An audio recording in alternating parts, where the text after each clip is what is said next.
Hello everyone, कैसे हैं आप सब। आई होप कि आप सब मस्त और अपने काम में व्यस्त होंगे। तो चलो स्टार्ट करते हैं आज का लेक्चर, है ना। पिछले क्लास में हम लोगों ने बहुपद का क्लास कंटिन्यू किए थे। ठीक है, बहुपद हमारा खत्म हो गया। ठीक है, अगर बहुपद में कोई डाउट आता है तो जरूर बताइएगा। ठीक है, हमारे व्हाट्सएप ग्रुप पे बता देना।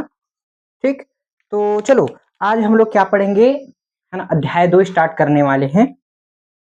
ठीक है, उसका नाम क्या है, देखो, अध्याय 2।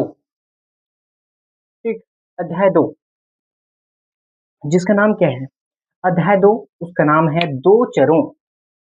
ठीक, इसका नाम क्या है, दो चरों का रैखिक समीकरण। दो चरों का रैखिक समीकरण।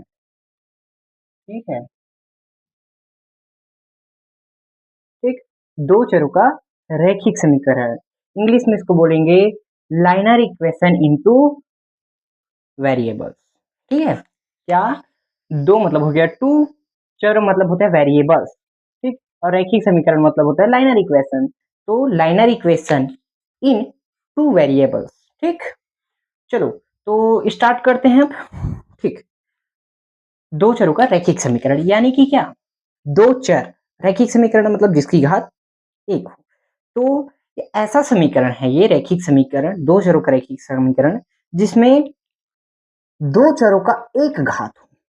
ठीक है, ठीक, ये रैखिक समीकरण होता क्या है, देखो इसको, रैखिक समीकरण लाइनर इक्वेशन होता क्या है ना।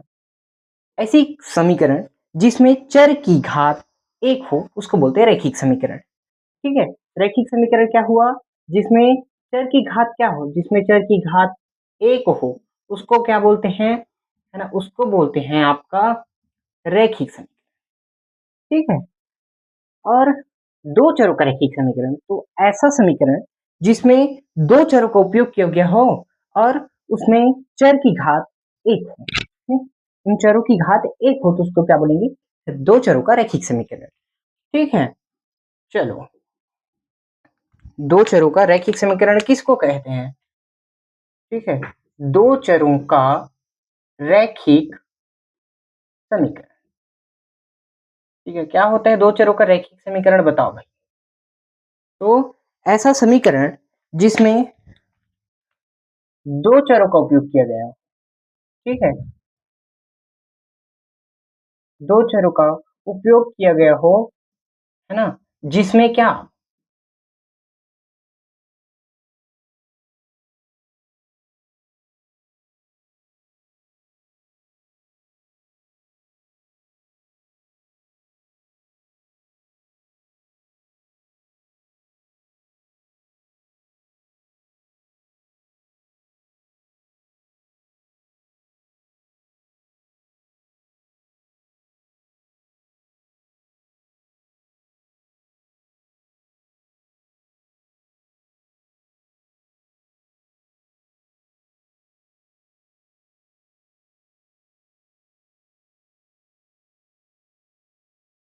जो पिछली कक्षा है जैसे कि 9th है, उसमें आप लोग क्या पढ़े होंगे, एक चरों का रैखिक समीकरण पढ़े होंगे।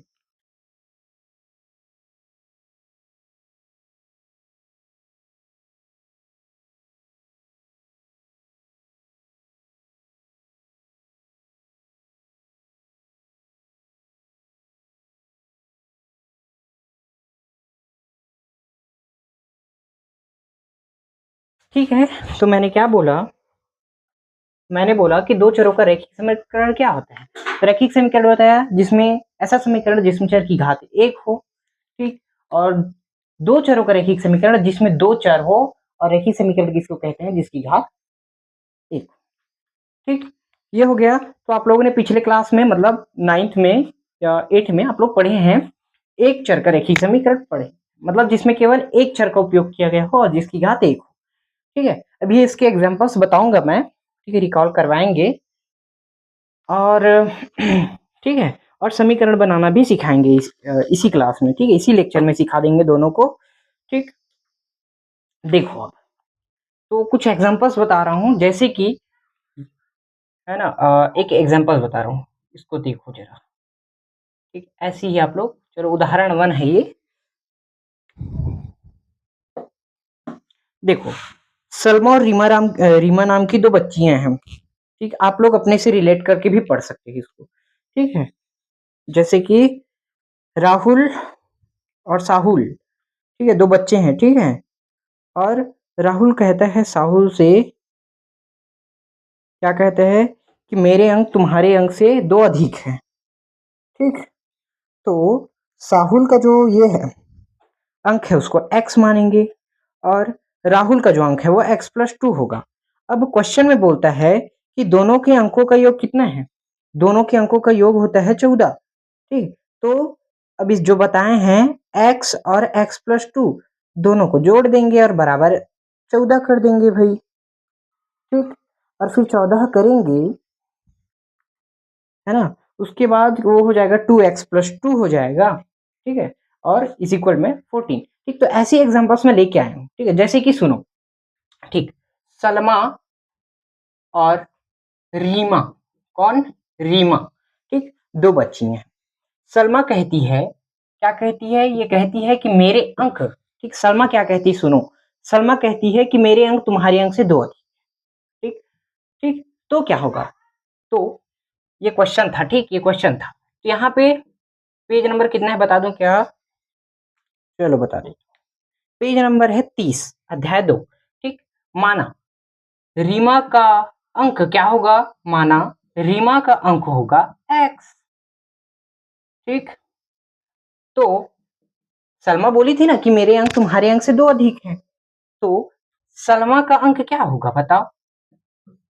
आप लोग जानते हैं यार, सलमा का अंक हो जाएगा x+2, और प्रश्न अनुसार क्या हो जाएगा फिर? दोनों के अंकों का योग। ठीक है, प्रश्न के अनुसार क्या हो जाएगा? दोनों का अंकों का योग x और x+2 इज इक्वल टू 14। ठीक, ये रीमा का अंक और ये सलमा का अंक, और दोनों का अंकों का योग दिया है 14। तो क्या हो जाएगा? 2x धन 2 बराबर 14, और 2x बराबर हो जाएगा 14 माइनस 2, 2x बराबर 12, और x बराबर मिल जाएगा 6। ठीक, 2 एकम और 2 छक्के 12। ठीक है, तो x बराबर मिला 6, यानी कि रीमा का अंक 6 है और सलमा का अंक कितना है? तो सलमा का अंक हो जाएगा कितना? 6 में 2 को जोड़ दो भाई। सलमा 8 नंबर पाया है और रीमा जो है 6। ठीक, तो ऐसे ही चीज आप लोगों ने पढ़ चुके हैं, आप लोग पढ़ चुके हैं 9th में। ठीक है, ऐसी चीज आप लोग पढ़ चुके हैं। और अभी जस्ट ही मैंने पिछले इसमें बताया था ना, पिछले क्लास में बहुपद पढ़ रहे थे ना, उसमें क्या था? उसमें एक ही चर का प्रयोग किया था, लेकिन वो रैखिक समीकरण नहीं था, वो द्विघात समीकरण था जिसमें चर की घात 2 हो। ठीक है, हाँ, उसमें केवल हम लोग एक चर का उपयोग करते थे। कहीं पे हम लोगों ने y पढ़ा था क्या? अगर y वाला समीकरण है तो उसमें पूरा का पूरा समीकरण में y रहेगा बहुपद में। ठीक, अगर x का उपयोग हुआ तो उस चर में पूरे उस समीकरण में पूरे के पूरे x है ना, x का प्रयोग किया गया है। ऐसे पढ़े थे हम लोग। ठीक, तो चलो एक और क्वेश्चंस बताते हैं। ठीक, उसके बाद इसी चीज का उदाहरण 2 समझो। ठीक, उदाहरण 2 क्या है? बोल रहा है कि त्रिभुज के प्रत्येक अंतःकोण की माप क्या होगी? अंतःकोण, क्या समझते हैं अंतःकोण से? मतलब कि त्रिभुज के अंदर बना कोण अंतःकोण है। ठीक, देखो क्वेश्चन में अपने को एक त्रिभुज दिया है, इसको ध्यान से देखना और समझना, बहुत अच्छा है। अच्छा, त्रिभुज कैसा है? कुछ इस टाइप का है, ये देखो, ये ऐसे, ये ऐसे। ठीक? ये त्रिभुज ऐसा दिया है। ठीक, जहां पे इसका मान क्या है? x डिग्री प्लस 14 है, और इसका मान जो है वो है x डिग्री प्लस 20, और इसका जो मान है वो x है। ठीक, अब देखो यहाँ पे क्या होता है। ठीक है, और इसमें नाम दिया है, इस त्रिभुज का नाम ए बी और सी। ठीक है, यहां तक समझ में आ गया? ठीक, अब आप जानते हो, आप क्या जानते हो? आप यही जानते हो कि त्रिभुज के तीनों कोणों का योग क्या होता है? त्रिभुज के तीनों कोणों का योग 180 डिग्री होता है, 180 अंश होता है। ठीक, तो लगा दो यार, कुछ नहीं, बस देखो इसको कैसे समीकरण बनाएंगे। इसमें बोलेगा त्रिभुज की कोई एक भुजा ए कितना है, ए उसकी दूसरी भुजा बी से, ठीक है, या त्रिभुज की एक भुजा ए एक्स है, त्रिभुज की दूसरी भुजा,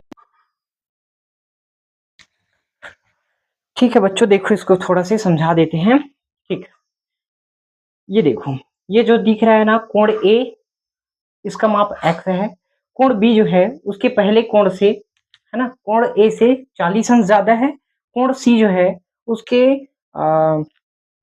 कोण ए से 20 डिग्री ज्यादा है। ठीक, इसमें 20 जोड़ दिए है, ठीक, ये 28 नहीं है, ये 20 है ना, ये 20 डिग्री है। ठीक, और आप जानते हो कि त्रिभुज के तीनों कोणों का योग क्या होता है, 180 अंश होता है। ठीक, तो ये कोणों की ए हो गया, कोण बी हो गया, कोण सी बराबर 180 अंश। अब देखो तीनों को जोड़ दिए, ये इसका हो गया, ये x डिग्री प्लस 40 डिग्री, ये इसका बी कोण का हो गया, और ये सी कोण का हो गया। ठीक, तीनों को जोड़ देते हैं, ये 3x है तो ये आपका 3x हो जाता है, 40 और 20 कितना होता है, 60 डिग्री हो गया, और 180 अंश। ठीक, 3x is equal to 180 degree, मतलब 180 अंश ऋण 60 अंश, 3x डिग्री बराबर हो जाएगा कितना,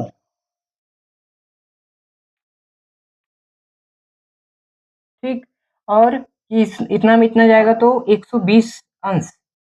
ठीक, और ये 3x डिग्री लिखना उसको, ठीक है, ये x डिग्री बराबर हो जाएगा 120 डिग्री बटे में 3।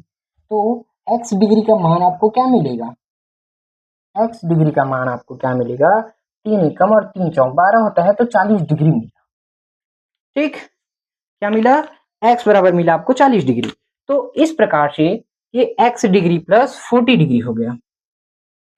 x का मान कितना मिला, देखो कोण ए का मान क्या मिला, 40 अंश, कोण बी का मान क्या हुआ, ये x अंश है और ये 40 अंश, दोनों को जोड़ दो क्या हो जाएगा, 80 अंश, और ये हो जाएगा आपका 60 अंश। ठीक, तो इस प्रकार से इसको सॉल्व करना होता है। ठीक है,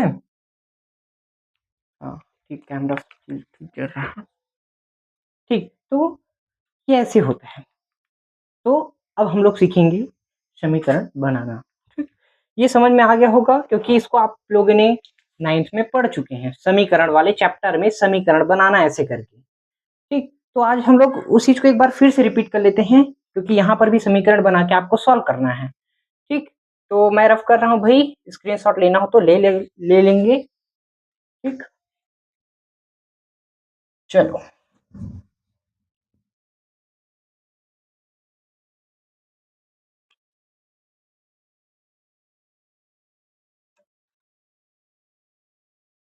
देखो, समीकरण बनाने पे क्या करते हैं, कथन पे ध्यान देते हैं कि कथन क्या कह रहा है, जो प्रश्न है वो आपको क्या कहते हैं उस पर ध्यान देना है। ठीक है, चलो समीकरण बनाना सीखते हैं दोस्त।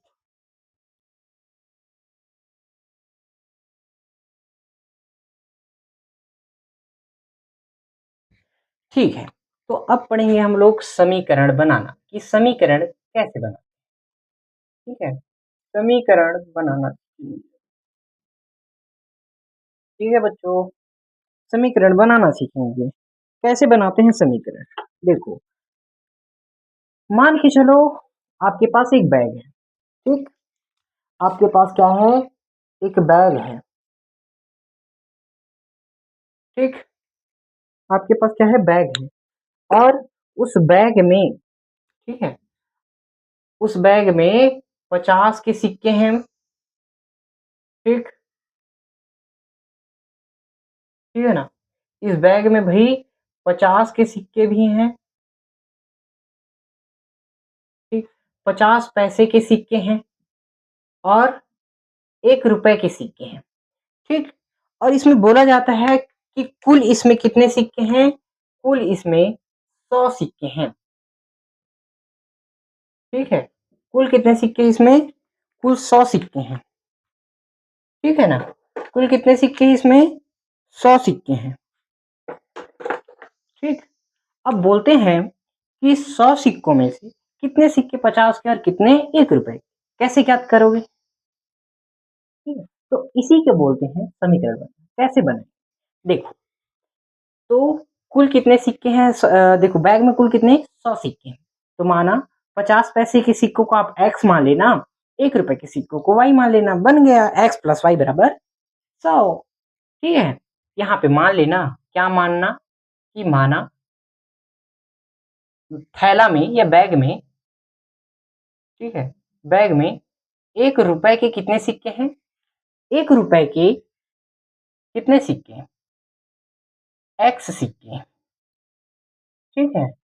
और या और 50 रुपए 50 पैसे के y सिक्के हैं, ठीक है, y सिक्के हैं। तो समीकरण क्या बनेगा? x प्लस वाई बराबर 100। ठीक, तो ये हो गया आपका समीकरण। तो ऐसे बनाते हैं समीकरण, ठीक है। अब और एग्जांपल्स लाते हैं। ठीक, कुछ एग्जांपल्स बता रहा हूं और कि नहीं, चलो अब मैं जो बोल रहा हूं ना इसको आप बनाओ, ठीक। मैं दे रहा हूं क्वेश्चन, पेज नंबर 32 का करके देखिए। पहला क्वेश्चन, किन्हीं दो संख्याओं का योग क्या है? किन्हीं दो संख्याओं का योग है 8। तो क्या बोलोगे आप? ठीक, चलो बताओ। तो इसको आप भी बनाओ, मैं भी बनाऊंगा, ठीक है। क्या बोलेंगे इसको? इसको आप लोग होमवर्क अभी बता, अभी है ना, ठीक है, होमवर्क नहीं है ये, अभी बनाओ इसको, ठीक है। चलो, तब तक कि मैं आपको एक और क्वेश्चन बताता हूँ, ठीक है। क्या होगा बताओ भाई? ठीक, उसके बाद मैं आपको उदाहरण 2 को बताऊंगा फिर, ठीक है। कुछ ऐसे ही क्वेश्चन है, ठीक, तो इसको आप बताना, ठीक। वैसे तो इसमें बोला क्या है कि नहीं, दो संख्या, तो माना दो संख्या x और y है, तो योग बोला है तो x प्लस वाई बराबर 8। ठीक, हो गया ये सॉल्व। उसके बाद उदाहरण 3 क्या कहते हैं, देखो भाई, ठीक है। अच्छा, यहाँ पे देखा है और क्वेश्चन दिया है,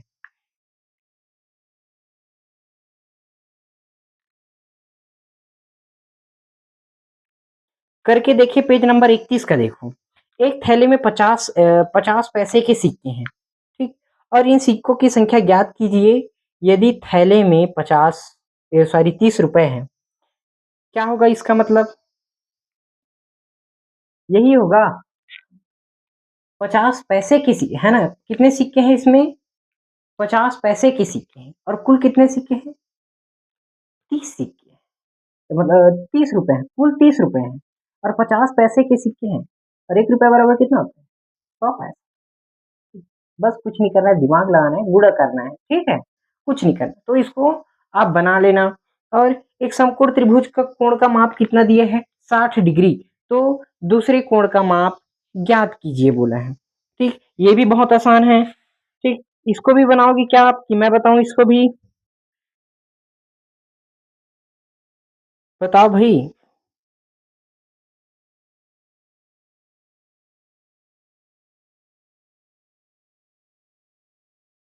बताओ जल्दी बताओ, बताओ। नहीं बनेगा? मैं बताऊं, एक समकोण त्रिभुज के कोण का माप कितना है? 90 डिग्री है। तो दूसरे कोण का माप क्या होगा? सॉरी 60 अंश है, तो दूसरे कोण का मान क्या होगा? चलो मैं बता देता हूँ, करके देखिएगा। दूसरा प्रश्न है। लगता है कल आगे बढ़ेंगे इसमें, ठीक है। चलो, प्रश्न दूसरा करके देखे, ठीक है। पेज नंबर 31 है, प्रश्न दूसरा है उसी का, ठीक। क्या दिया है? एक समकोण त्रिभुज है, ठीक। क्या है? एक समकोण त्रिभुज है, उसके कोण का माप, उसके देखो, चलो समझो। ये एक समकोण त्रिभुज हो गया, ठीक। और आप जानते हो कि समकोण त्रिभुज का जो ये वाला कोण है वो 90 अंश होता है ना। उसके एक कोण जो है 90 अंश का होगा, तभी वो समकोण होगा, ठीक। उसके बाद ये क्या दिए है? उसके एक कोण का मान कितना दिया है, ठीक।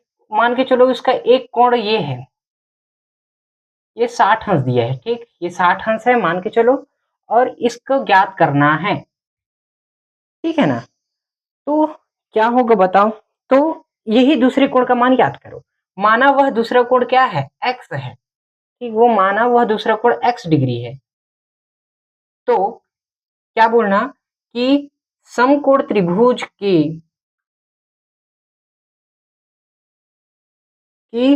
त्रिभुज के सभी भुजाओं का योग कितना होता है, आप जानते हो है ना कि त्रिभुज के सभी भुजाओं का योग कितना होता है, 180 अंश होता है।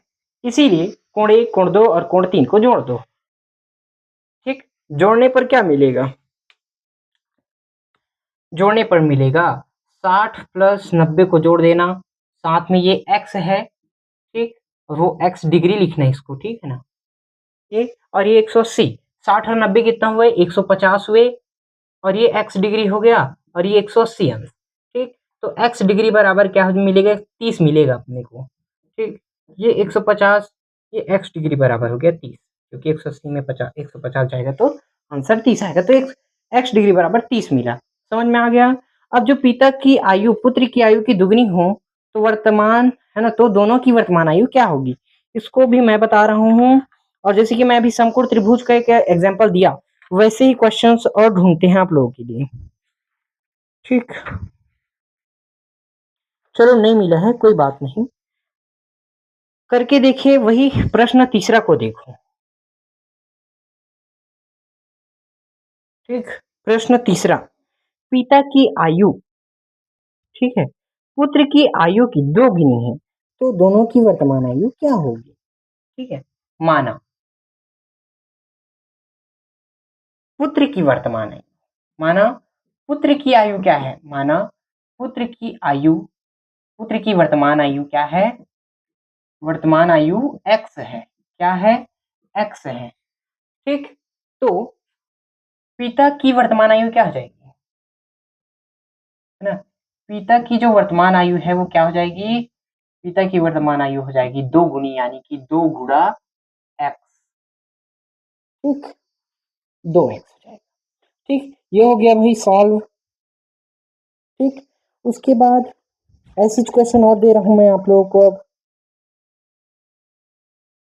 करके देखिए पेज नंबर 32 का प्रश्न दूसरा, शशांक और उसके पिता की आयु का अंतर 30 वर्ष है, कैसे बनाओ, शशांक की आयु x, उसके पिता की आयु y है, तो x माइनस वाई बराबर 30, बन गया, देखो भाई, तो ऐसे आप लोग इसको बनाना, जितने भी एग्जांपल्स दिए हैं ना सबको बनाओ, ठीक है, मत छोड़ो यार, ये प्रैक्टिस है आप लोगों के लिए, ठीक। अब एक थैले में 1 रुपए और 5 रुपए के 100 सिक्के हैं, वही वाला क्वेश्चन जो मैं बताया था ना, कौन सा, अभी कुछ समय पहले मैं समीकरण बना रहा था, तब आपको बताया था कि कैसे बनाना है, ठीक, क्या बनेगा, एक थैले में 1 रुपए और 5 रुपए के 100 सिक्के हैं, ठीक, 100 सिक्के हैं, तो माना 1 रुपए के सिक्कों की संख्या x है और 5 रुपए के सिक्कों की संख्या y है, तो x प्लस वाई बराबर 100 हो जाएगा, ठीक। उसके बाद प्रश्न चौथा क्या हो जाएगा कि किसी एक दुकान में 3 पेन और 4 कॉपियों का मूल्य 105 रुपए है, ठीक है, एक दुकान में 3 पेन और 4 कॉपियों का मूल्य 105 रुपए है, ठीक है, बहुत सरल है भाई, इसको चलो आप बताओ इसको, चलो मैं कमेंट पढ़ूंगा, बताओ इसको, किसी स्थान पर कुछ मुर्गियां व कुछ गायें हैं, उनके पैरों की संख्या क्या होगी, ठीक है, ये भी दिमाग लगाने वाला क्वेश्चन है, इसको आप बताओ ये कि मैं बताऊंगा, इसको भी आप ही बताओ, चलो कमेंट पढ़ेंगे, ठीक, और उससे पहले मैं और बता देता हूँ आपको, यहाँ पे देखो, चलो वो जो ये प्रश्न पांचवा अभी बताना, ठीक है, मैं एक एग्जांपल दे रहा हूँ ऐसे ही, उसके बाद आप लोग बताना उसको, कुछ हिरण और कुछ सारस पक्षी के पैरों की संख्या 180 है, कुछ हिरण है और सारस पक्षी है, उसके पैरों की संख्या 180, कैसे दिमाग लगाना, देखो दिमाग कैसे लगाया जाता है सबसे पहले कुछ हिरण बोले, क्या बोले हैं, कुछ हिरण, ये उदाहरण 3 है भाई, ठीक है, ये उदाहरण 3 का है, ठीक, कुछ हिरण और कुछ सारस है, ठीक, सारस पक्षी, ठीक है, अब उसके पैरों की संख्या कितनी है, 180, तो आप जानते हैं यहाँ पे लिखना, हम जानते हैं कि, यहाँ पे क्या लिखना, हम जानते हैं कि हिरण के कितने पैर होते हैं, हिरण के 4 पैर होते हैं। तो हिरण के 4 पैर होते हैं, तो इसीलिए इसको 4x मान लेना। ठीक, उसके बाद सारस पक्षी के 2 पैर होते हैं, तो इसको मान लेना आप लोग 2y। ठीक, अब कुल पैरों की संख्या कितनी बोला है, 180, तो इसको लिख लेना 4x प्लस 2y बराबर 180। ये बन गया समीकरण। ठीक, ये समीकरण बन गया। ठीक, अब चलो, अब आप बनाओ, वो करके देखिए पेज नंबर 32 का 5वां प्रश्न बनाओ। किसी स्थान पर कुछ मुर्गियां व कुछ गाय हैं, इनके पैरों की संख्या, कुल पैरों की संख्या 60 है, तो क्या होगा बताओ, बताओ, इसको आप बताओ भाई, अब मैं नहीं बताऊंगा, इसको आप बताओ। ठीक, बहुत सरल है। और उसी प्रकार उदाहरण 4 कहते हैं कि एक कॉपी ठीक है, एक कॉपी और 2 पेंसिल की कीमत 45 रुपए है। ठीक, तो बोल देना क्या, इसको आप बताओगे कि मैं एक कॉपी की कीमत, क्या बोले, कॉपी और 2 पेंसिल की, माना कॉपी की कीमत x रुपए और पेंसिल के 2 पेंसिलों की कीमत y रुपए, तो x प्लस 2y बराबर 45। ठीक है, चलो, यहाँ तक तो सबको समझ में आया होगा, नहीं आया होगा तो वहां पे पूछ लेना। ठीक, वैसे तो समीकरण बनाना आप लोगों ने 9th में ही सीखा था, लेकिन हम लोग स्टार्ट किए थे, तो हो सकता है आप लोग गर्मी की छुट्टियों में भूल गए होंगे, है ना लेकिन ठीक है, हम लोगों ने रिकॉल करवाया आपको कि आप पढ़ा हुआ भूलना मत। ठीक है, सभी चीजों के याद रखने का कुछ आइडिया बताओ। अगर आप किसी भूले हुए चीजों को याद रखना चाहते हैं ना, अगर आप भूले हुए चीजों को याद रखना चाहते हैं तो क्या करना, सोने के टाइम कि दिन में क्या क्या हुआ है ना, उसको एक बार रिकॉर्ड कर दिया करो। ठीक है, सोने के टाइम आप जब सोते हो ना, तो उस समय आप लोग थोड़ा रिकॉल किया करो, आंख ऐसे आंख बंद के लेटे लेटे, ऐसे है ना, लेटे लेटे आप लोग रिकॉल किया करो कि हम लोगों ने आज दिन में क्या-क्या किया, सो के उठा, फिर मुँह धोया, ब्रश किया, ये किया, वो किया, ऐसे मतलब ना पूरा रिकॉल किया करो। इससे क्या होगा, आपका मेमोरी जो याद करने की क्षमता है ना, वो बढ़ेगा। ठीक है? आप चीज़ों को अच्छे से समझोगे, ठीक? और समझने के लिए नींद बहुत ज़रूरी है, ठीक? कम सोया करो, मतलब मेरे ख्याल से 5 से 6 घंटा विद्यार्थियों को सोना चाहिए। मैक्सिमम आप लोग 5 घंटा सोया करो, ज़्यादा नहीं सोना है, ठीक? 10 बजे सो जाया करो, 3 बजे उठा करो, या तो फिर आप 11 बजे सोया करो, 4 बजे उठ जाया करो, ठीक? ये ज़्यादा बेटर है। 11 बजे सो के 4 बजे उठना ये सही है, ठीक? इससे क्या होता है, सुबह हमारे जो हिंदू धर्म ग्रंथ है ना, उसमें ये क्या बोलते हैं, ब्रह्म मुहूर्त का बहुत बड़ा महत्व, जो पढ़ लिया ना, नहीं भूलोगे, ऐसा बोलते हैं भाई, ठीक? बोलते नहीं, ये सही भी है, मैं मानता भी हूँ, ये सही है। सुबह के टाइम ज़्यादा याद होता है, सुबह पढ़ने का बहुत लाभ होता है। ठीक, चलो, तो अब उसके बाद आगे बढ़ता हूँ। ये तो हो गया, ठीक। अब पढ़ेंगे क्या, युगपत, युग युगपद, युगपद समीकरण क्या होता है, नाम से इस पर युगपद, युगपद, युग्म बनाइए मतलब जोड़ा, युग्म पद मतलब, युग मतलब होता है, युगपद मतलब होता है जोड़े वाला पद, यानी कि ऐसा समीकरण जिसमें, है ना, क्या हो, 2 पद हो, एक्स और वाई तो रहेगा ही, ठीक है, हम 2 चरों का समीकरण पढ़ रहे हैं इसलिए रहेगा युगपद समीकरण, जिसमें 2 पद हो, ठीक, या 2 समीकरण हो बोल सकते हो। जोड़ा युगपद समीकरण मतलब 2 समीकरण की, है ना, 2 समीकरण के जोड़े को ही एक पद कह एक युगपद कहेंगे, ठीक, मतलब मैं बोल रहा हूँ a1x, ठीक है, देखो समीकरण का वास्तविक रूप क्या है, देखो by प्लस सी,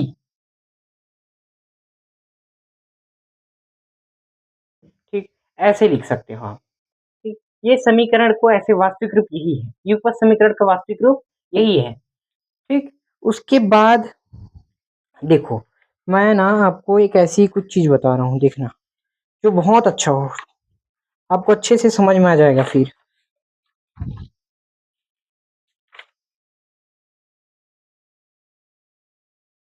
ठीक है।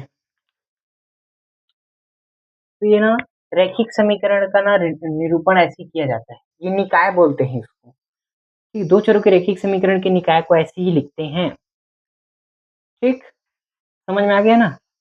तो युगपद बोल दिया, युगपद मतलब दो पद होना चाहिए इसमें, मतलब कि a1x b2y c1, ये एक पद हो गया। उसी प्रकार ये हो जाएगा a2x plus b2y plus c2 बराबर ये भी। ठीक, तो दो चरों के रैखिक समीकरण के निकाय को ऐसे दर्शाते हैं। ठीक है, ध्यान रखना इस बात को। ठीक है, और इसकी हल करने की कितनी विधियां हैं, चलो इससे संबंधित एक आध क्वेश्चन बताएं क्या। चलो एक आध क्वेश्चन हल करते हैं ऐसी ही, है ना। मैं तो क्वेश्चन मेरे को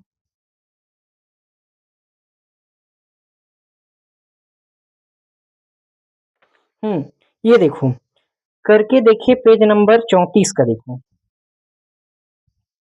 प्रश्न दूसरा क्या कहते हैं, उसके बाद मैं आप लोगों को क्वेश्चन दूंगा।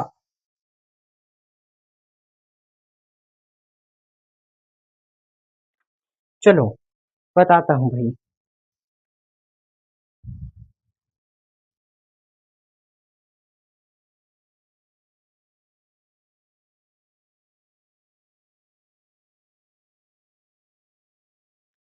ऐसी सरल क्वेश्चन देते हैं, पहले तो करके देखिए प्रश्न दूसरा। ठीक, पेज नंबर कितना है आप लोग भी निकालो, पेज नंबर 34, करके सोचे व चर्चा करे, है ना। प्रश्न दूसरा है, क्या बोल रहा है, एक वृक्ष है, एक पेड़ है, उस पे कौन कौन बैठे हैं, मैना और कोयल बैठे हैं। ठीक है, मैना और कोयलें बैठी है। ठीक है, और उनकी संख्या कितनी है, 15 है। तो बोलना, ठीक है, तो क्या लिखना, माना पेड़ पर बैठे। ठीक है, क्या मानना और लिखना, पेड़ पर बैठे।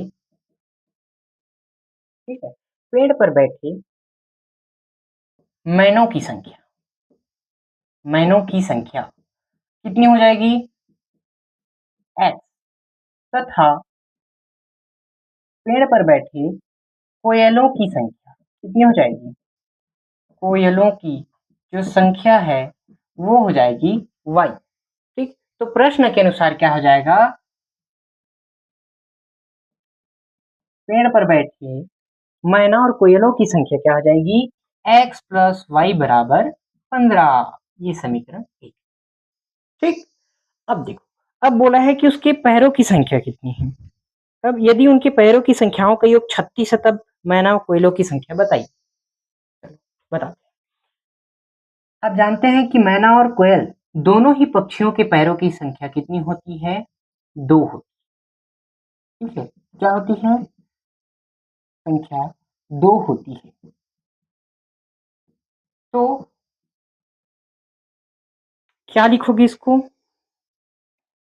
2x प्लस 2y लिखोगे, बिल्कुल लिखेंगे। क्या लिखेंगे, 2x प्लस 2y ही लिखेंगे।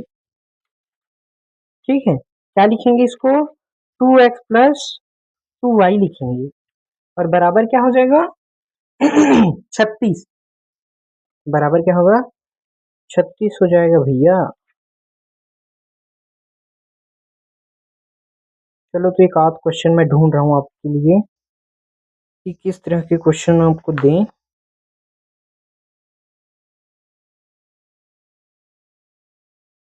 ठीक, देखो अभी जो मैं क्वेश्चन बताया था उससे पहले वो क्या था, उसमें केवल एक समीकरण निकलता था, लेकिन यहाँ पे दो समीकरण निकलेंगे।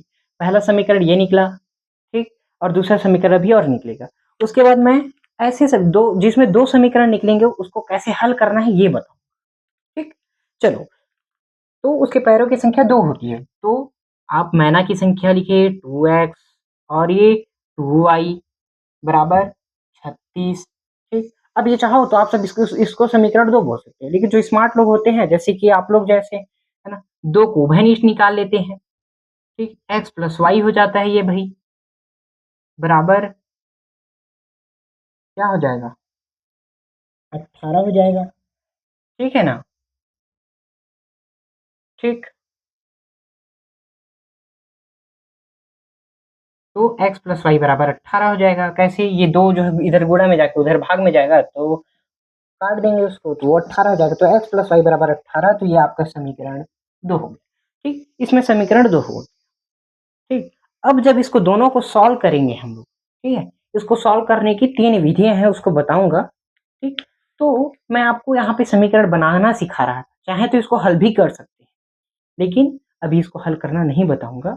इसको आप लिख लो, उसके बाद इसको छोड़ देना, इसको आप प्रैक्टिस कर लेना, क्या पता इसको ही दे दे, है ना, एग्जाम में, बोर्ड वाले। ठीक, तो इसको आप नोट करके रख लेना, उसके बाद उसको आगे सॉल्व कर लेना। क्या करके बताऊं, लेकिन अभी हम लोग विधि नहीं सीखे इसलिए मैं नहीं बता रहा। ठीक है, चाहो तो मैं कर देता हूँ इसको सॉल्व। ठीक है, इसके लिए आपको एक तरीका बताएंगे। ठीक है, इसमें है बुक में वो तरीका, सॉल्व करने की विधियां हैं, 3 विधियां हैं, विलोपन, आलेखी और प्रतिस्थापन। ठीक, 3 विधियां हैं, उसको पढ़ेंगे अभी। ठीक, ऐसी में एक और क्वेश्चन देखो, ऊपर वाला जो सोचे हम चर्चा करें, पेज नंबर 34 का जो प्रश्न पहला है, किसी समांतर चतुर्भुज में आसन कोणों के युग्म में से एक कोण का माप दूसरे कोण का 4/5 गुना है, तो कोणों का माप पता करें। इसको आप बनाओ भाई। ठीक, प्रश्न तीसरा भी दिया है, एक टोकरी में सेब और आम की कुल संख्या कितनी है? 39 है। यदि टोकरी में कुछ आम और कुछ संतरे हैं, तब दूसरी टोकरी में कितने आम रखे हैं? ऐसे देखो, ये क्वेश्चन सेम वैसी है जैसे कि अभी बताया मैंने, ये वाला क्वेश्चन वैसी ही है, तो इसको आप बनाओ। ठीक, चलो आगे बढ़ते हैं, समीकरण के हल करने की विधि बताता हूँ। एक ही क्वेश्चन को 3 विधि से हल करके बताऊंगा आपको। ठीक है, हाँ,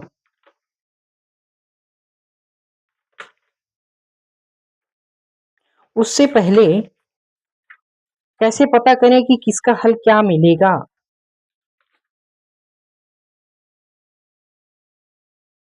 देखो, कक्षा 10वीं के विद्यार्थियों ने एक विज्ञान क्विज में भाग लिया। क्विज में भाग लेने वाले विद्यार्थियों की संख्या लड़कों से 4 अधिक, लड़कियों की संख्या लड़कों से 4 अधिक थी, तब लड़कियों लड़कियों की संख्या क्या रही होगी? देखो, ये क्वेश्चन बहुत इजी है। ठीक है, इसमें क्या पूछा है, इसमें केवल एक समीकरण बनेगा। ठीक है ना, केवल एक ही समीकरण बनेगा, तो इसको तो आप बनाओ, ये समीकरण बनाने वाला क्वेश्चन है, तो इसको आप बनाओ। ठीक है, और समीकरण को हल करने की विधि पे जाऊंगा मैं।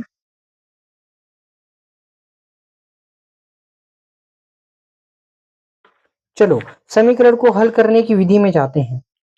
ठीक है, समीकरण को हल करेंगे पहले तो।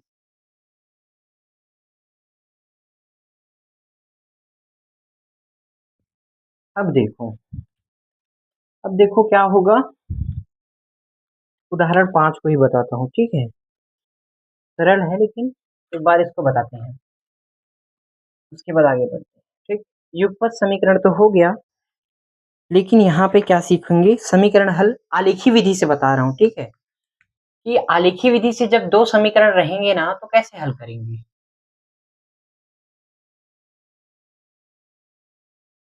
आलेखी विधि मतलब जिसमें, ऐसी विधि जिसमें हम ग्राफ की सहायता से समीकरणों को हल करेंगे, आलेखी विधि है। ठीक, आलेख बोलते हैं, ग्राफ को आलेख भी बोलते हैं, ग्राफी विधि भी इसी चीज को बोलते हैं, आलेखी विधि को, है ना। ठीक, चलो, कक्षा 10वीं में कक्षा 10वीं के विद्यार्थियों ने एक विज्ञान क्विज में भाग लिया है। ठीक है, ठीक, और क्विज में भाग लेने वाली जो लड़कियों की संख्या है, वो लड़कों से कितनी है? 4 अधिक है, तो लड़के व लड़कियों की संख्या बताओ, ऐसे करके क्वेश्चन दिया है। ठीक, क्वेश्चन नंबर 5, उदाहरण नंबर 5 है, पेज नंबर 36। ठीक, तो क्या बोलना आप? ठीक है, क्या बोलना, माना, क्या मानना कि लड़कियों, है ना, लड़कों की संख्या क्या है? लड़कों की संख्या है x। ठीक, लड़कों की संख्या क्या है? x है। और बोला है कि लड़कियों की संख्या लड़कों से 4 अधिक, तो लड़कियों की संख्या, लड़कियों की जो संख्या है वो क्या हो जाएगा? वो हो जाएगा आपका x plus 4, sorry, y plus 4 लिखना। लड़कों की संख्या क्या है? अच्छा, यहाँ पे देखो, माना लड़कियों की संख्या x है, सॉरी, लड़कों की संख्या क्या है, x है, लड़कियों की संख्या क्या है, y है ना। और बोला है कि कुल विद्यार्थियों की संख्या, कक्षा 10वीं के 10 विद्यार्थियों ने बोला है, ठीक, 10 विद्यार्थी, लड़कों की संख्या x, लड़कियों की संख्या क्या है, y है। तो क्या हो गया, x प्लस वाई बराबर 10। कक्षा 10वीं के 10 विद्यार्थी विज्ञान क्विज में भाग लिए, ठीक। और जो लड़कियों की संख्या है वो इतना हो गया ना, तो ये आपका समीकरण एक बन गया कि नहीं, बिल्कुल बन गया भैया, बन गया। चलो, अब अब फिर बोला है, अब बोला है कि लड़कियों की जो संख्या है, ठीक है, जो लड़कियों की संख्या है वो, लड़कियों की संख्या यानी कि y, ठीक, लड़कों से 4 अधिक है, मतलब x प्लस 4, लड़कों से 4 अधिक है, तो ये लड़कों हो गया और ये उससे 4 अधिक है, ठीक। तो अब ये क्या हो सकता है, ये 4 है ना, तो क्या हो जाएगा, ये समीकरण बना कि नहीं, ये भी समीकरण बन गया, ठीक। अब क्या करना है, देखो आलेखी विधि ग्राफ विधि में क्या करते हैं, क्या करते हैं, सुनो, ये एक बार इस समीकरण को लेके हल करना है, एक बार इस समीकरण, ठीक है। चलो भाई, ले लेते हैं एक एक समीकरण, पहले ये वाला समीकरण ले रहे हैं, ठीक, समीकरण एक से, ठीक, मूल बिंदु 0 0 लेंगे, ठीक है, क्या एक मूल बिंदु 0 0 लेंगे, या आपकी इच्छा भाई, आप जहां जहां से शुरू करना चाहोगे, आप पर निर्भर करते हैं, ठीक। कैसे लेंगे, देखो, ये x एक डिब्बा बना लेना, ऐसे करके, ये, ठीक, ज्यादा नहीं, केवल 3 संख्या ले लेना, ठीक, x और ये y। अगर हम x का मान कितना रखते हैं, एक रखते हैं, यहाँ पे एक रखते हैं, ठीक, यहाँ पे एक रखोगे तो y का मान क्या मिलेगा, ये एक उधर चला जाएगा तो y बराबर क्या निकलेगा, जब x का मान एक रखते हो तो y का मान 9 निकलता है, और जब x बराबर तुम 2 रखते हो, ठीक, चलो 4 लेना है, ठीक है, नहीं चलो 3 ही, ज्यादा नहीं, ठीक, तो चलो 3 ही रखते हैं, ठीक। और जब तुम क्या रखते हो, y का x का मान 2 रखते हो तो y का मान 8, 3 रखते हो तो y का मान 7, इसको बढ़ाओगे तो ये घटेगा, ठीक, ऐसे हो गया। चलो ठीक है भाई, उसके बाद अब इस समीकरण में पहुंचते हैं, समीकरण 2 में, ठीक, समीकरण 2 में पहुंचते हैं, चलो, समीकरण 2 में क्या हो जाएगा, ऐसे ही दो कितने डिब्बे में उठा लेना, ठीक, ये x हो गया, ये y हो गया, ठीक। और जब आप यहाँ पे क्या रखते हो, y बराबर क्या रखना है, देखो, ये समीकरण दिख रहा है ना, y बराबर x प्लस 4 ऐसे दिख रहा है, ठीक है।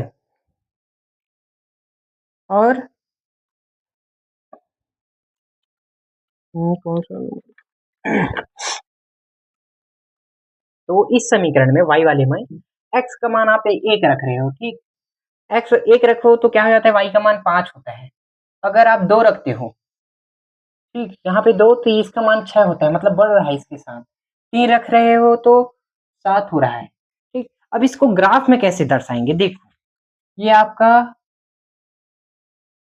ग्राफ बना के बता रहे हैं, ठीक, ये मूल बिंदु बोलते हैं इसको 0 0, इसको ओ से दर्शाते हैं,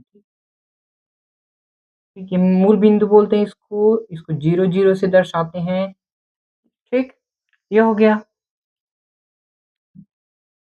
फिर पैमाना ले लेना, 1 2 3 कितना तक उपयोग हुआ है, देखो 9 तक हुआ है भाई, 3 x में 3 तक, और यहाँ पर भी 3 तक, और ये चलो हम 4 तक ले लेते हैं इसको, और इसको तो भैया बहुत बढ़ाना पड़ेगा, ये 1 2, ये 3, ये 4, ये 5, ये 6, ये 7, ठीक, इसको आप याद रख लेना, ठीक है, इसको मैं रफ कर दे रहा हूँ,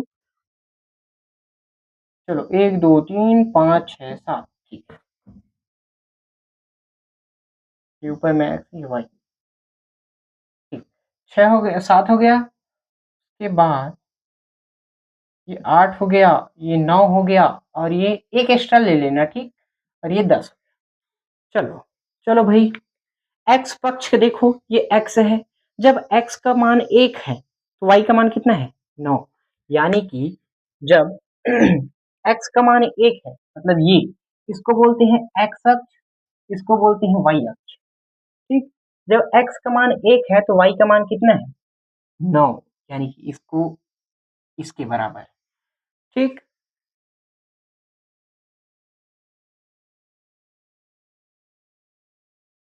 समझ में आ रहा है ना? मतलब यहाँ पर, ठीक, यहाँ पर, ठीक, ये देखो। और जब वाई एक्स का मान 2 हो, मतलब ये, तो वाई का मान 8 होगा, मतलब ये यहाँ, ठीक। और जब एक्स का मान 3 हो तो वाई का मान 7 आ रहा है, यानी कि यहाँ, ठीक। और जब आप इसको मिला देते हो, ठीक है, और जब जब आप इसको मिला देते हो, मतलब ऐसे जाएगा, ऐसे जाएगा, मतलब ये एक्स अक्ष को चीरते हुए ऐसे जाएगा, ठीक। ये किसका है? एक्स प्लस वाई बराबर 10 का समय, ये रेखा है ये, ठीक। अब उसी प्रकार ये वाई वाला बनाना है। कैसे बनाएंगे भाई, देखो इसको।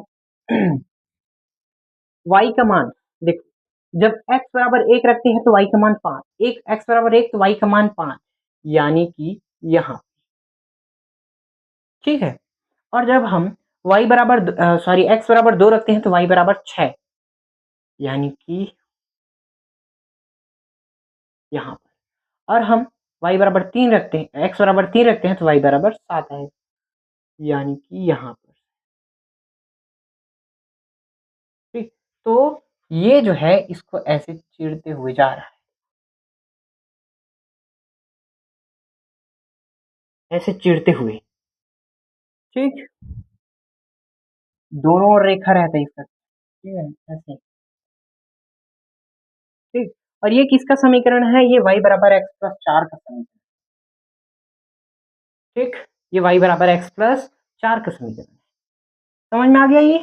तो ये y बराबर एक्स प्लस 4 का समीकरण है, और ये x प्लस वाई बराबर 10 का समीकरण है, ठीक। आप लोगों को समझ में तो आ रहा है ना?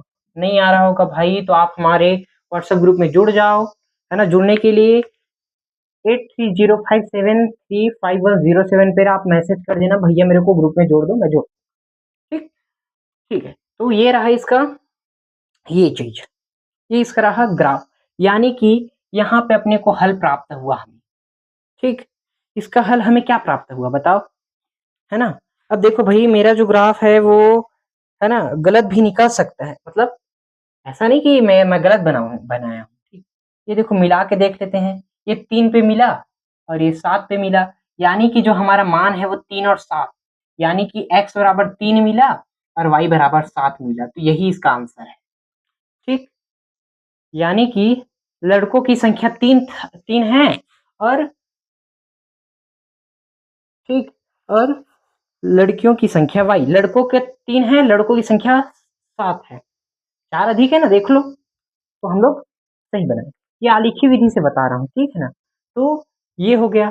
अब इसी विधि को हम लोग कौन सी विधि से बनाएंगे? अब इसी को हम लोग गला पकड़ रहा है यार मेरा, ठीक।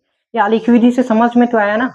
ऐसे दो समीकरण बना लेना है, एक बार x पे, है ना, एक बार इस समीकरण पे एक ऐसे एक मान रख के बना लेना, ठीक। ऐसे दो डिब्बे बना लेना, एक एक समीकरण से एक एक बनेंगे, ठीक।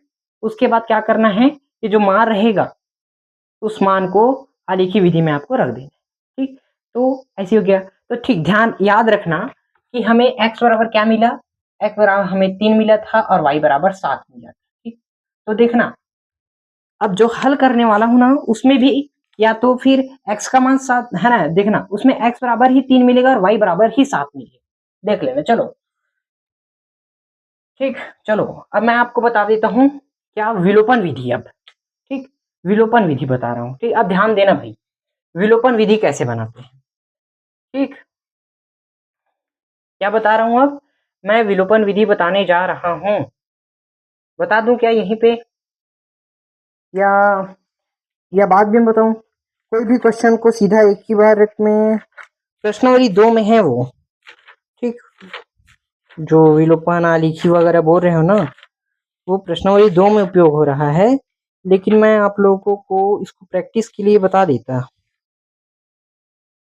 चलो बता देते हैं यार, ठीक है, बता देते हैं कैसे बनाना है मेरे को, कैसे आप लोग कैसे बनाएंगे इसको। ठीक,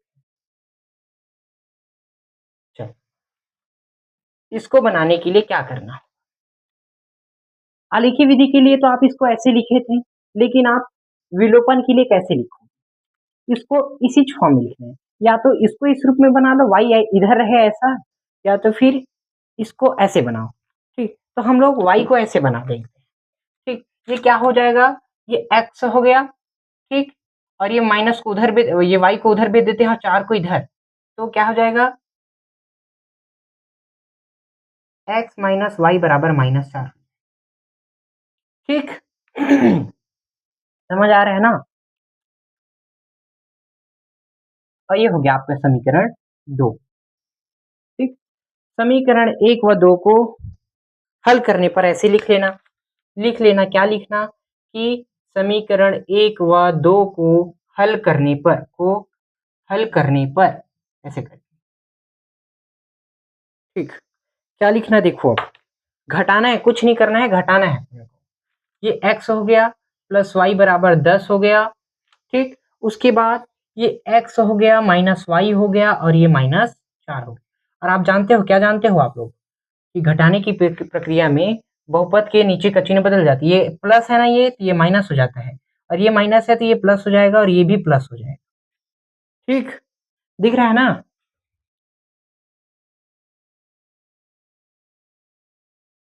ठीक है, दिख रहा है भाई। तो ये क्या हो जाएगा, ये 2y हो, देखो ये दोनों तो कट जाएगा, लेकिन ये 2y हो जाएगा और ये आपका 14 हो जाएगा। तो y का मान क्या निकले यहाँ से, y बराबर 7, 2 एकम 2 सत्ते 14 होता है, तो y बराबर 7 मिला कि नहीं। तो ये है विलोपन विधि, विलोपन प्रतिस्थापन, इसमें सब में तीनों में ही y का मान 7 मिलेगा, x का मान 3। अब y का मान समीकरण 1 में रख दो भाई, y का मान समीकरण 1 में।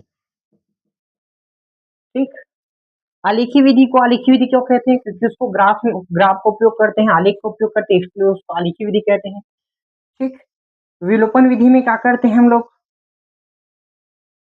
है ना, विलोपित करते हैं। किसको विलोपित करते हैं भाई, है?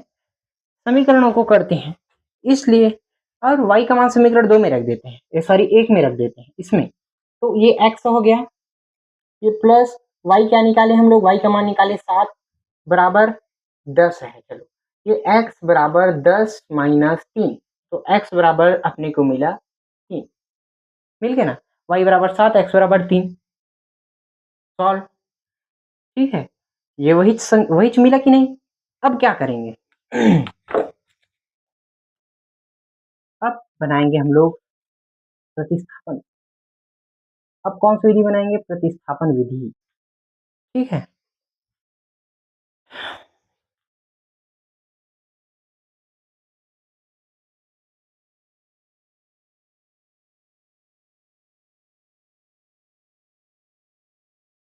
समझ में आ गया, आशा है आप लोगों को बच्चों समझ में आ गया होगा। नहीं आया होगा तो आप लोग मुझे पूछ लेना, मैं आपको बिल्कुल बताऊंगा।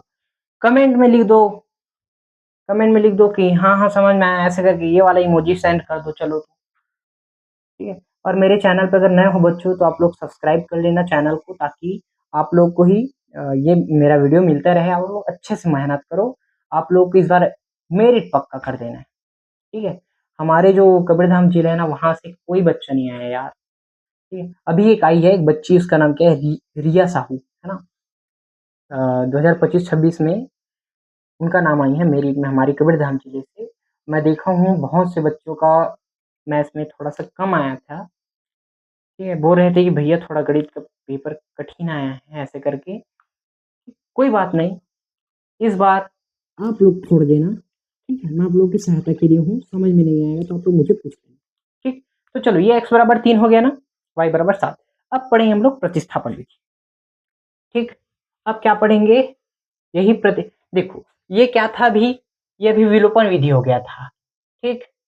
विलोपन विधि पढ़े अभी हम लोग। अब हम लोग क्या पढ़ेंगे, प्रतिस्थापन विधि, जिसमें हम लोग क्या कर देते हैं, प्रतिस्थापन, यार नाम से समझ आता है, प्रतिस्थापन मतलब किसी को हटा देते होंगे, किसी को प्रतिस्थापित कर देते होंगे, है ना। नाम से समझ में आता है। तो चलो कैसे करेंगे इसको, कैसे बनाएंगे इसको, ध्यान देना इधर, ठीक है। इसके लिए वही ट्रिक लागू करेंगे, कुछ नहीं, इसमें कुछ अलग सा नहीं करना पड़ता है, ठीक है। बहुत अच्छे से ध्यान देना आप लोग, बहुत अच्छा क्वेश्चन है ये, क्वेश्चन तो अच्छा है। ये क्वेश्चन शायद आता भी है, शायद 2000 कितना में आया था।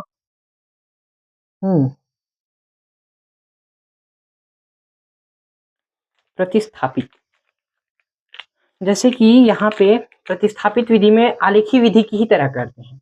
ये y का मान है ना, ये y का मान निकालते हैं दो। अब देखो विलोपन में मैं इसको, ये y वाले को इस तरह से बनाया था, लेकिन नहीं, प्रतिस्थापन विधि में एक का y का मान निकालते हैं, फिर दोनों में से किसी एक में एक का मान रख देते हैं, या तो x का मान यहाँ से निकाल के उसमें रख दो, या यहीं से y का मान निकाल के उसमें रख दो, ऐसे करते हैं, ठीक। ये समीकरण 2 है, ठीक। ये क्या है, समीकरण 2। अब समीकरण एक में, समीकरण एक में 2 का मान, समीकरण एक में 2 का मान, ठीक है। समीकरण एक में 2 का मान कैसे रखें, घिस गया है यार पूरा, चलो कोई नहीं, सब ठीक हो जाएगा, ठीक। चलो बनाते हैं, इसमें ब्लैक कलर डाल देते हैं, ठीक।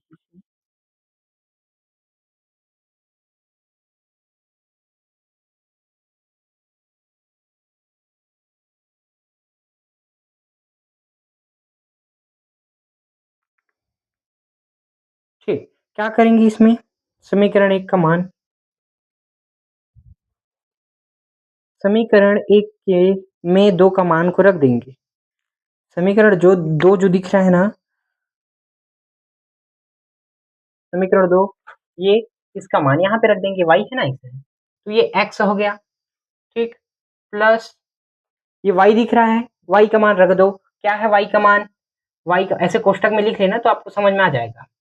x प्लस 4 बराबर क्या हो जाएगा, ये 10 है ना, ठीक है भैया, ये 10 हो गया भैया।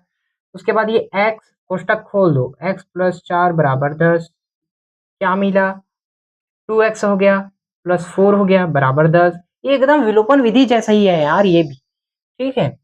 उसके बाद देखो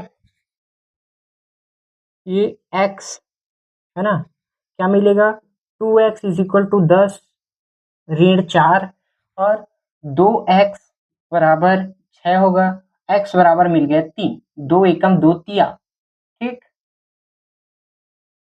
तो x बराबर अपने को मिल गया 3। और देखो हम लोगों ने जो तीनों ही विधि में x का मान 3 मिला कि नहीं, मिला ना, मजा आया ना, तीनों ही समझ में आया ना। अगर तीनों में से कोई विधि, अगर कोई भी एक विधि समझ में नहीं आता है ना, तो मुझे पूछे, बेझिझक बताएंगे यार। एक ही क्वेश्चन को आप जितने बार पूछोगे वो भी बताने की कोशिश करेंगे, ठीक। तो ये वाला क्वेश्चन समझ में आ गया होगा आपको, ठीक। अब यही x का मान आप समीकरण एक में फिर रख दो, ठीक है। x प्लस वाई, है ना, ये x का मान हो गया, ये y बराबर 10 हो गया, और x का मान है 3, तो y बराबर 10 माइनस 3 बराबर 7, y बराबर 7 है ना, ये मिल गया भाई, ठीक। सॉल्व हो गया, ठीक। तो इस तरह से आपको सभी क्वेश्चंस बना लेने हैं, मैं भी बताऊंगा, ठीक है, बताऊंगा भी। लेकिन आप लोग कमेंट करेंगे ना कि भैया ये वाला विधि समझ में नहीं आया ऐसे करके, तो उसी विधि से बताते हैं अगला क्वेश्चन। ये तीनों में से किसी एक विधि को, देखो क्वेश्चन देगा इस समीकरण को, इन समीकरणों को आलेखी विधि से हल करो कह के दे देगा, या और इस चीज को विलोपन विधि से हल करो करके दे देगा किसी दूसरे सेट में 3 नंबर में आएगा तो, है ना, और किसी और में बोल देगा कि इसको प्रतिस्थापन विधि से हल करो, ऐसे करके तीनों तीनों में से किसी ए बी सी ऐसे करके तीनों सेट में अलग अलग दे देंगे। ठीक है, फिर क्या करोगे, तो इसीलिए तीनों विधि को सीख लो, अच्छा है। ठीक, प्रतिस्थापन विलोपन आलेखी तीनों विधि समझ में आया होगा, आशा है बच्चों। नहीं आया होगा तो पूछ लेना मुझसे। ठीक, हमारे व्हाट्सएप ग्रुप से जुड़ जाना और विशेष। ठीक, चलो x बराबर 3 y बराबर 7 अपने को तीनों में मिल गए। ठीक, इसके लिए मैं कंडीशन, ठीक, ये वाला सवाल समझ में आ गया ना। ठीक, तो आप लोग अब बना लेना उदाहरण 6। कविता ने एक पेंसिल और 2 रबर 4 रुपए में खरीदे, ये वाला क्वेश्चन उदाहरण 6 पेज नंबर 38। ठीक उसके बाद ठीक, अब उदाहरण 7 मैं बताऊंगा यार, और उदाहरण 8 आप लोग बना लेना, बस आपको एक्स और वाई का मान बताना है, कुछ नहीं। कटान बिंदु पे जो मिलेगा ना वही उसका आंसर रहेगा लेकिन। ठीक, उसके लिए कुछ ये बताऊंगा आपको, कंडीशंस बताऊंगा, उसके बाद ये वाला खत्म करेंगे। ठीक, उदाहरण 7 देखो, ये लास्ट क्वेश्चन है, उसके बाद ये लेक्चर खत्म कर देंगे। ठीक, उसके बाद कल उदाहरण 7 बताते हैं। एक व्यक्ति ने 3 कुर्सियों तथा 2 मेजों को माना, 3 कुर्सियों तथा 2 मेजों को 1200 रुपए में खरीदे हैं। ठीक, चलो पहली माना कि कुर्सी की कीमत कितने है, कुर्सी और मेजों को खरीदे ना, ठीक है। माना कुर्सी की कीमत कितने है, माना कुर्सी की कीमत कितने है, माना कुर्सी की कीमत x रुपए। ठीक, और मेजों को, मेजों की कीमत कितनी है, मेजों की कीमत y रुपए। ठीक है, क्या है, y रुपए। तो 3 कुर्सी मतलब 3 है, और 2 मेजों यानी कि 2 y, खरीदने की कीमत कितनी है, 1200 रुपए। चलो भाई, ये 1200 हो गया, समीकरण हट से एक डाल दो। ठीक, कितना हो गया, 1200 रुपए। ठीक, उसके बाद फिर बोला है क्वेश्चन, फिर बोलता है कि 6 कुर्सियों और 4 मेजों को खरीदने की कीमत, यानी कि दुगना कर दिया, 2 गुना कर दिया। ठीक है, क्या हो जाएगा क्या मिलेगा भाई, क्या मिलेगा बताओ,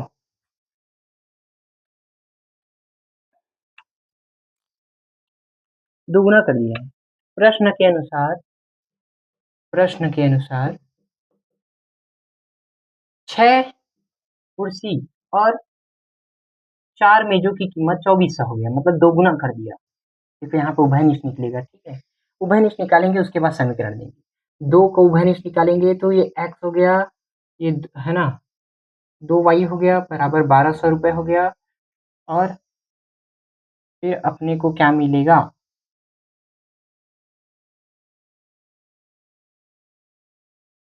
ठीक, 3x प्लस 2y बराबर 1200, फिर मिल गया, देखो वही चीज। तो इसका ग्राफ कैसे बनेगा पता है आपको, इसका ग्राफ ऐसे बनेगा, देखो इसका जो भी ग्राफ मिलेगा ना वो ऐसे मिलेगा, एक ही रेखा पे मिलेगा, ऐसे और ऐसे, ऐसे मिलेगा। हल करके दिखाऊं क्या, देखो इसमें ना बहुत ज्यादा हल करना है। मतलब अपने को 100 1 मतलब, चलो यार करके दिखा देते हैं, क्या है, डाउट होगा ना आप लोगों को, इस क्वेश्चन पे ही डाउट होगा, ये थोड़ा सा दिमाग लगाने वाला क्वेश्चन है। चलो यहाँ पे करके दिखाता हूँ। ठीक है, देखो समीकरण दोनों सेम ही है। ठीक, तो दोनों समीकरण जब सेम है तो मान भी वही मिलेगा। ठीक, किसी एक के लिए हल करोगे तो जब हम इसमें दर्शाएंगे, ठीक है, तो चलिए यार कर देते हैं। ये 3x हो गया ना, ये कितने 1200 है, माइनस 2y हो गया, चलो, और ये x बराबर फिर क्या हो जाता है, 12y, 1200 माइनस 2y बटे 2। ठीक, तो x बराबर इसका है ना, चलो डब्बा बनाओ,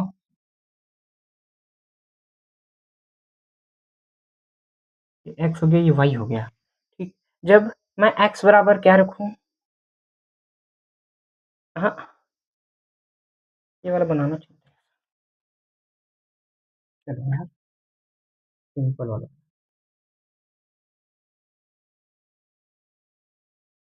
झारखंड खींच लेना ऐसी ही।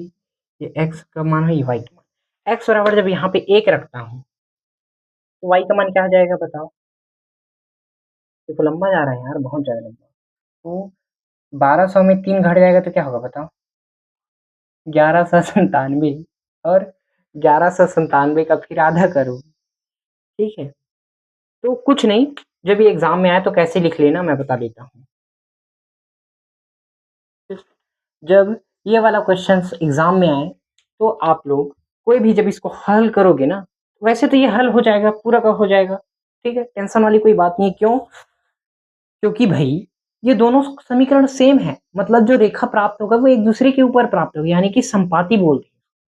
ठीक, ये ऐसे एक दूसरे के ऊपर ही प्राप्त होंगे, इसका हल एक दूसरे के ऊपर प्राप्त होंगे, इसलिए इसको संपाती बोलते हैं।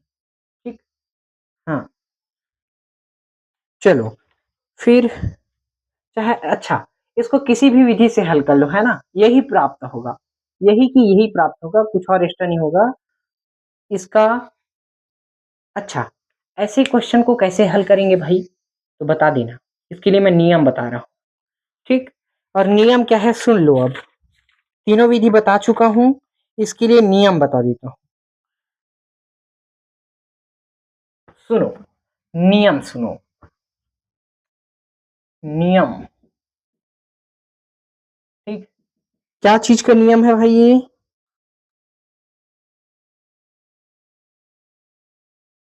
हल किस प्रकार का है, हल के प्रकार का पता लगाने का नियम। ठीक, पता लगाने का नियम। ठीक, हम जो ये नियम बता रहे हैं ये हल के प्रकार को बताने का नियम। ठीक, कैसे सुनो, ये दो समीकरण है a1x, चलो इसको मिटा देता हूं। ठीक, ठीक कैसे, a1x plus b1y plus c1 is equal to 0, ये पहला समीकरण हो गया। a2x plus b2y plus c2 is equal to 0, ये दो समीकरण हो गए ना, हो गया भैया। ठीक है, क्या करेंगे अब, लेकिन देखो इस समीकरण देखो, उसमें क्या था, उसमें सभी के सभी सही मिल रहा था, जिसके 3x 2y बराबर 1200 हो गया था ना, तो ये 1200 तो दोनों समीकरण एक ही था। लेकिन ये क्या कहते हैं, ये कहते हैं, ये तीन कंडीशंस कहेगा। ठीक, पहला कंडीशन क्या, जब a1 और a2 बराबर हो, मतलब कि ये और ये, ठीक, उसमें 3x प्लस 3x और 3x दोनों बराबर था ना। ठीक, तो वो किसके बराबर होना चाहिए, b1 और b2y बराबर नहीं होना चाहिए। अगर ये दोनों बराबर नहीं है, जैसे कि उसमें 3x प्लस 2y बराबर 1200 था, इधर भी वही था, ये दोनों समीकरण सेम है कि नहीं, ठीक दोनों सही है। तो ये बोल रहा है कि ये इसमें से इसमें से ये वाला ये दोनों इस दोनों के बराबर नहीं होना चाहिए, लेकिन इसमें तो बराबर है देखो। ठीक है ना, तो ये दोनों बराबर नहीं, a1 के बराबर b1 नहीं होना चाहिए, और a2 के बराबर b2 नहीं होना चाहिए। ठीक, समझ में आ रहा है, मतलब ये और ये एक दूसरे के बराबर नहीं होना चाहिए यार। ठीक, ऐसा तो हल क्या प्राप्त होगा, कैसा हल प्राप्त होगा, अद्वितीय हल, मतलब एक जैसे हल प्राप्त नहीं होंगे। ठीक है, ठीक, इस प्रकार से अगर रहता है तो हल एक जैसे प्राप्त नहीं होंगे। ठीक, a1 और a2 अगर बराबर नहीं होगा b1 b2 के, तो अद्वितीय हल प्राप्त होगा, और आलेख में कैसा प्राप्त होगा, कटान बिंदु प्राप्त होगा। ठीक, कटान बिंदु प्राप्त होगा। ठीक, मतलब दो प्रतिच्छेदी रेखा। ठीक है, ऐसे ग्राफ पे दो प्रतिच्छेदी रेखा दिखाई देंगे आपको, ये ऐसे। ठीक, कटान बिंदु प्राप्त होगा, यानी कि प्राप्त होगा, यानी कि प्रतिच्छेदी रेखा। ठीक, प्रतिच्छेदी रेखा। ठीक है, ये दोनों चीज नोट कर लो। सेकेंड चीज, जब कौन कौन बराबर हो, a1 बराबर हो a2 के, और b1 बराबर हो b2 के, लेकिन b1 और b2 बराबर ना हो c1 c2, ऐसे ठीक है। A1 और A2 तो बराबर हो B1 B2 के, लेकिन C1 और C2 के बराबर मत हो बोल रहा है। यानी कि ये जो 3x, अच्छा यहाँ पे लिख लेते हैं इसको बार बार लिखने की इच्छा से, 2y बराबर 1200 था। अभी जो समीकरण हल की वो ऐसी ही था ना, ठीक ऐसी था। देखो इसमें A1 और A2 दोनों बराबर तो है, A1 और A2 दोनों बराबर है, देख लो B1 B2 भी बराबर है, ठीक ऐसे बोले ना। लेकिन अगर अद्वितीय हल चाहिए तो ये A1 और A1 दोनों बराबर ना हो और ये दोनों बराबर ना हो, ऐसे बोल रहा है, ठीक। और इसमें ये जो द्वितीय कंडीशन है इसमें बोल रहा है अगर ये दोनों बराबर है और है ना, ये दोनों बराबर हो तो ये दोनों बराबर मत हो इस दोनों के बराबर, ठीक। मतलब कोई इसमें से कोई दोनों में से कोई एक बराबर मत हो, ठीक। तो इसको क्या बोलते हैं भाई बताओ, इसको बोलते हैं कोई भी हल प्राप्त नहीं होता। मतलब यही है जो हम संपाती रेखा पाए थे ना, भी एक के ऊपर एक प्राप्त हुआ था, यही है। इसको बोलते हैं कोई भी हल प्राप्त नहीं होता। इसका मतलब कोई भी हल प्राप्त नहीं होता, प्राप्त नहीं होता। अगर ऐसा होता है, कंडीशन ऐसा आता है अगर उनको हल करने पर, तो ऐसे ही होगा, ठीक है, ऐसे ही होगा, ठीक। समझ में आ रहे हैं? तो सवालों को हल करने से पहले ऐसे ही चेक कर लेना कि वो कौन सा हल देगा। अगर अद्वितीय हल देगा तो अच्छा है, ठीक। और एक और कंडीशन बता रहा हूं, अगर वो होता है तो ठीक है।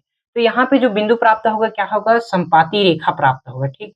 यहाँ पे रेखा कैसे होगा, संपाती रेखा, मतलब एक के ऊपर एक रेखा प्राप्त होगा, संपाती रेखा प्राप्त होगा। मतलब ये आपका जो ग्राफ है ना, इस ग्राफ में ऐसा है तो ये इसी के ऊपर एक और समीकरण आएगा, ठीक। तो इसको बोलते हैं संपाती रेखा, ठीक।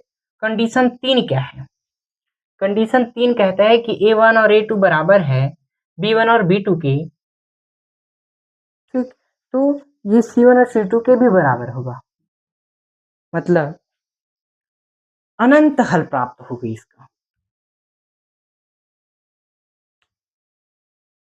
ठीक।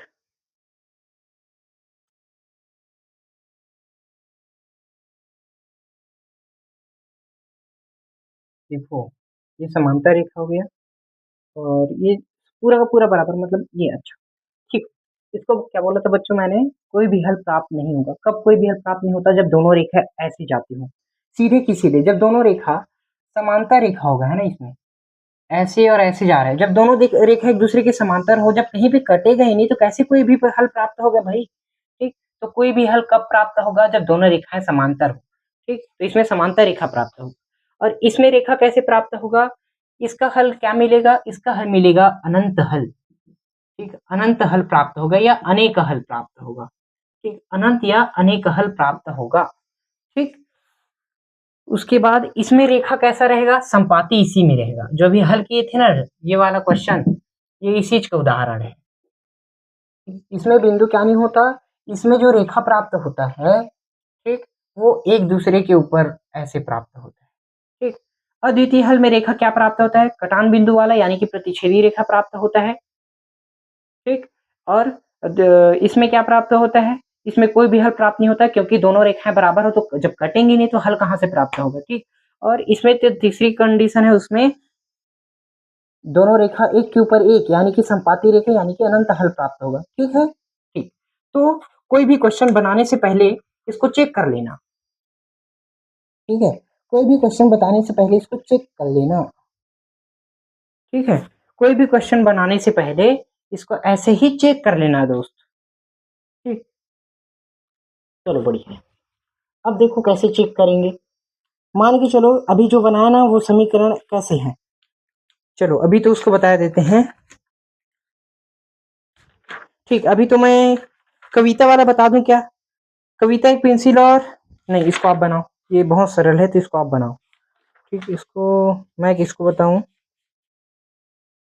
ठीक। ये प्रश्नावली एक का दूसरा का आ वाला क्वेश्चन, 3x + 2y - 12 है, देखो 3x + 2y - 12 बराबर 0 है, ठीक। और एक और है x - y + 1 बराबर 0 ऐसे है। ये दो समीकरण दिख रहे हैं, ठीक।